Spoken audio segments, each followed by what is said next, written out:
Les activités qui se déroulent dans le hall sont de 3 types.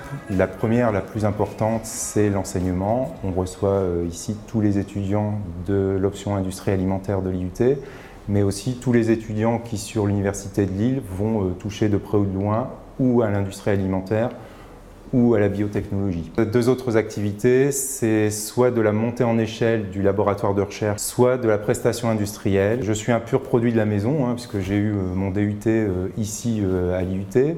Et après mon service militaire, je suis revenu ici prendre un poste de technicien en contrat. Tout en travaillant, j'ai poursuivi le CNAM jusqu'au DEST, c'est-à-dire un bac+4. Dans la mesure où je travaillais en rapport avec un laboratoire de recherche, une fois que j'ai obtenu ce bac+4, je suis allé voir mon directeur de labo de l'époque pour lui proposer de faire un DEA. Donc j'ai fait un DEA toujours en travaillant sur 2 ans. Je suis passé par une VAE pour obtenir un diplôme d'ingénieur. Là, l'idée n'était pas tellement d'obtenir un diplôme supplémentaire, mais le fait d'avoir un diplôme d'ingénieur permettait éventuellement d'accéder au concours externe d'ingénieur de recherche. En fait, je suis rentré ici sur un poste à l'époque de technicien contractuel en 90. Ce poste s'est assez rapidement transformé en poste d'assistant ingénieur. Donc là, par contre, j'ai passé le concours que j'ai obtenu.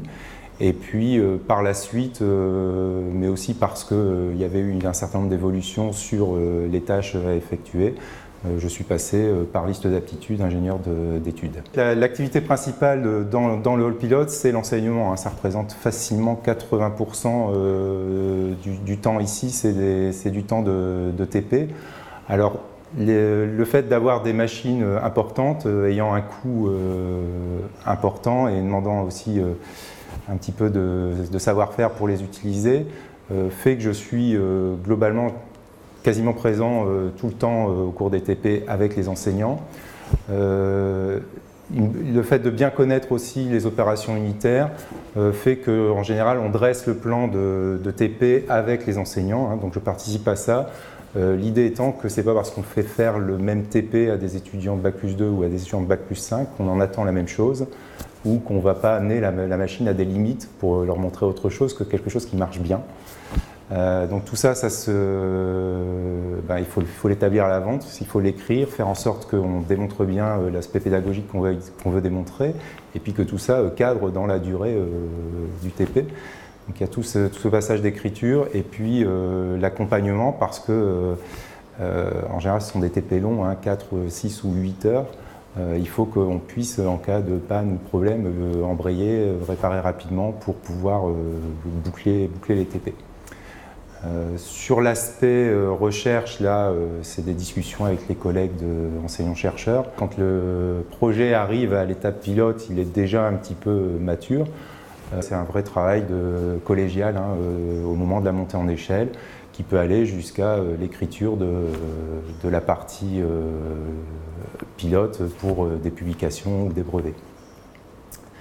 Et puis, pour les prestations industrielles, là, en général, c'est moi qui vais faire la manip, qui vais la concevoir avec l'industriel, la faire soit de façon totalement autonome si on m'a amené le produit, soit parfois avec l'industriel s'il veut ou se former, ou vérifier ce qui s'y passe, ou pouvoir réagir en temps réel, parce qu'on n'est pas toujours, quand on met au point des manips, a priori c'est qu'on s'attend toujours à avoir une petite surprise en cours de route.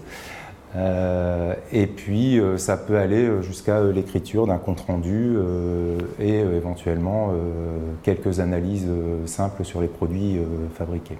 Dans les différents TP qu'on fait ici, les plus classiques, on a par exemple une tour d'atomisation. Alors la tour d'atomisation, c'est ce qui classiquement permet de faire du lait en poudre. On a un autre TP qui est la concentration sous vide, l'évaporation sous vide, qui va permettre de concentrer soit un jus d'orange, soit concentrer du lait. Et puis le TP de pasteurisation sur un échangeur à plaques, sur un pasteurisateur à plaques, et un autre TP qui est un TP de stérilisation en boîte de conserve, ce qu'on appelle de l'apertisation, dans lequel on met des sondes à l'intérieur de nos boîtes de conserve, on étudie l'évolution à cœur de la température pour pouvoir évaluer la destruction des bactéries à l'intérieur. On a un très gros projet tuto-bière pour les étudiants de l'IUT, L'idée, c'est de donner aux étudiants de l'IUT en début d'année une recette de bière, leur faire étudier toutes les étapes de la recette, à quoi sert chaque étape, dans quelle mesure on peut la modifier ou y renoncer, quelle influence ça aurait. Ensuite, par thème, on leur fait modifier cette recette et ils vont brasser leur recette modifiée. L'idée, c'est d'avoir un projet qui va être entièrement transversal, parce qu'ils vont retraverser à peu près toutes les matières qui vont de l'industrie alimentaire, toutes les matières qu'ils verront au cours de leur année. Au cours du brassage, il y a de l'enzymologie, il y a du transfert thermique, du transfert de chaleur, il y a du travail stérile, il y a de la fermentation. Et puis, une fois leur bière obtenue, ils vont faire tout un travail analytique, de l'analyse biochimique avec les analyses de sucre, d'alcool, de protéines, de l'analyse bactériologique, les levures qui ont survécu, éventuellement les contaminants, de l'analyse sensorielle, des descripteurs, des goûts, etc. Ils vont aussi, en fonction de leurs résultats, des résultats des différents groupes, faire aussi un petit peu de statistiques dessus, du calcul de coût de revient, et ils vont devoir effectuer une étiquette qui sera légale, donc il y aura de la législation, et au passage, ils auront fait un oral et un écrit, c'est-à-dire de la communication. Donc, a priori, ce qui en début d'année semble être un projet sympa, finalement finit par être un projet assez costaud, assez lourd et assez transversal. Et puis, cerise sur le gâteau, quand ils ont survécu à tout le projet, ils peuvent repartir et se répartir les bières restantes. J'accompagne tous les brassins, ce qui doit faire 16 groupes par an. Le brassin, c'est la partie où on va réellement transformer le malt en un mou qui va ensuite être fermenté pour être de la bière. La partie fermentation, elle est longue, ça va prendre une dizaine de jours pour la fermentation primaire et puis encore 3 à 4 semaines pour la fermentation secondaire.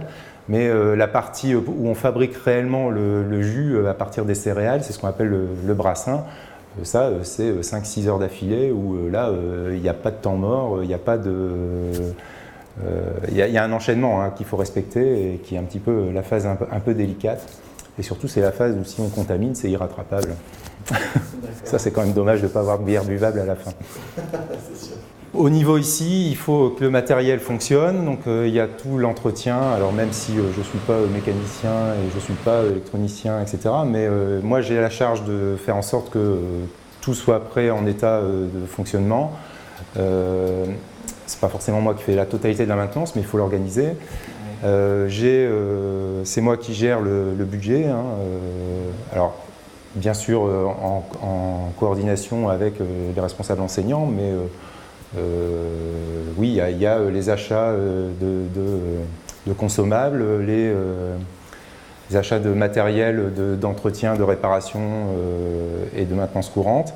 Bon, après, quand il y a des investissements à faire, là, ça se fait de façon collégiale, mais c'est des choses auxquelles je participe.